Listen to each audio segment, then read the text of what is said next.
여호와여, 주는 나의 방패시오 나의 영광이시오 나의 머리를 드시는 자이시니이다. 내가 나의 목소리로 여호와께 부르짖으니 그의 성산에서 응답하시는도다. 셀라. 내가 누워 자고 깨었으니 여호와께서 나를 붙드심이로다. 아멘.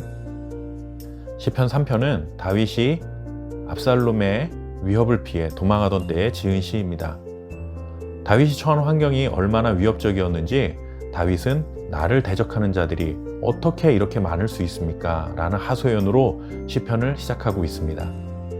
더군다나 아들이 자신의 생명을 위협하는 이런 상황이니 그가 마음속에 느끼는 배신감이란 정말 상상을 초월하는 것이었습니다.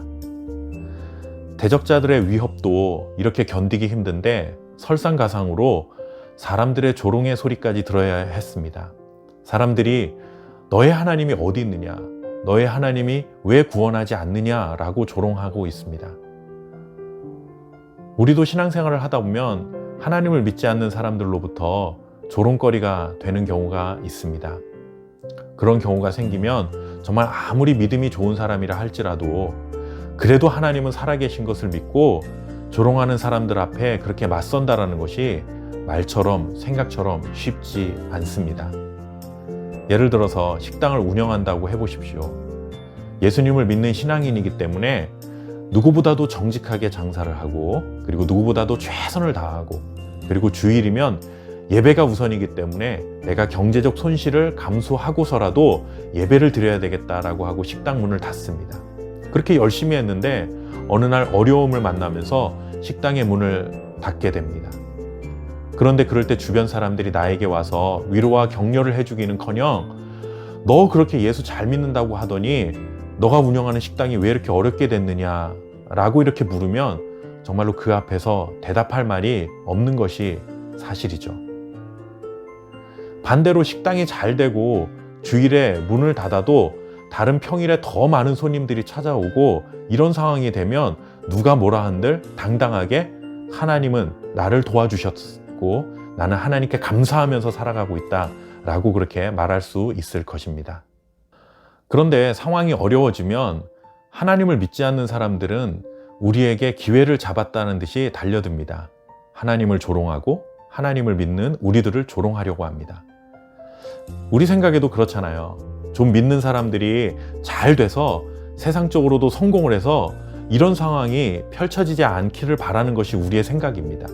속된 말로 좀 그럴 때에 폼나는 그리스도인으로 살면서 모든 것을 하나님의 영광으로 올려드립니다 라고 말할 수 있었으면 좋겠다라는 생각을 합니다. 그러나 현실은 그렇지가 않죠.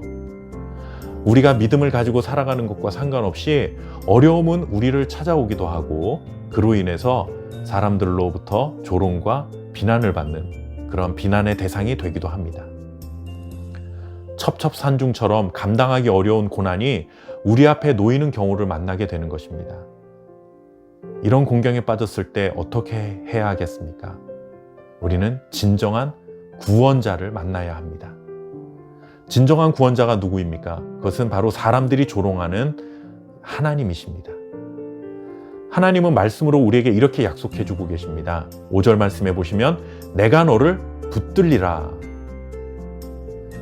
하나님은 우리에게 하나님을 붙들어라 라고 요구하시는 것이 아니라 더 확실한 약속을 우리에게 주고 계십니다. 그것이 무엇입니까? 하나님이 우리를 붙드시겠다라고 하는 약속입니다. 우리가 하나님을 붙드는 것은 매우 위험할 수 있습니다. 왜냐하면 우리는 정서적으로 그리고 영적으로 매우 연약하기 때문에 우리는 하나님을 붙들었다가도 어느 순간에는 놔버릴 수 있습니다. 그런데 중요한 것은 우리가 하나님을 붙드는 것이 아니라 하나님이 우리를 붙들겠다라고 약속하시는 것이죠.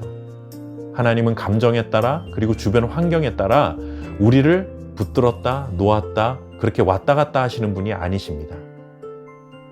하나님은 한 번 붙드신 손을 결코 놓지 않으십니다. 우리의 삶을 꽉 붙들겠다고 약속하신 그 약속을 신실하게 지켜가시는 하나님을 신뢰하는 믿음으로 날마다 승리하는 저와 여러분 되었으면 좋겠습니다. 여러분, 우리는 세상의 소리에 속아서는 안 됩니다. 하나님은 사람들의 인정이 있어야만 하나님이 되시는 것이 아닙니다.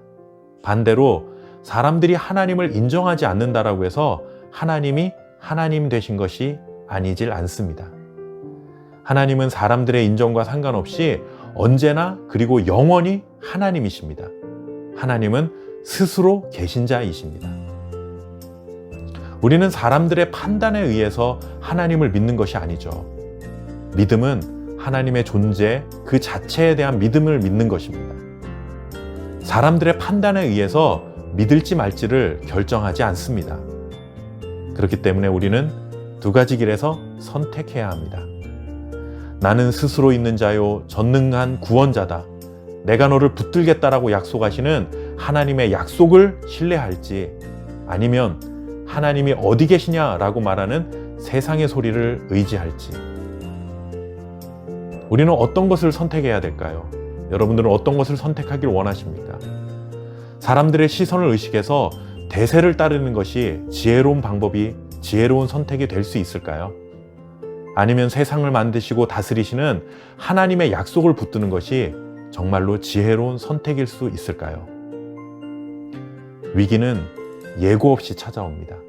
그 예고 없이 찾아오는 위기의 순간에 전능하신 하나님께서 나를 붙드실 것이라는 그 신실하신 하나님의 약속을 붙들고 날마다 승리하는 저와 여러분 될 수 있기를 바랍니다. 감사합니다.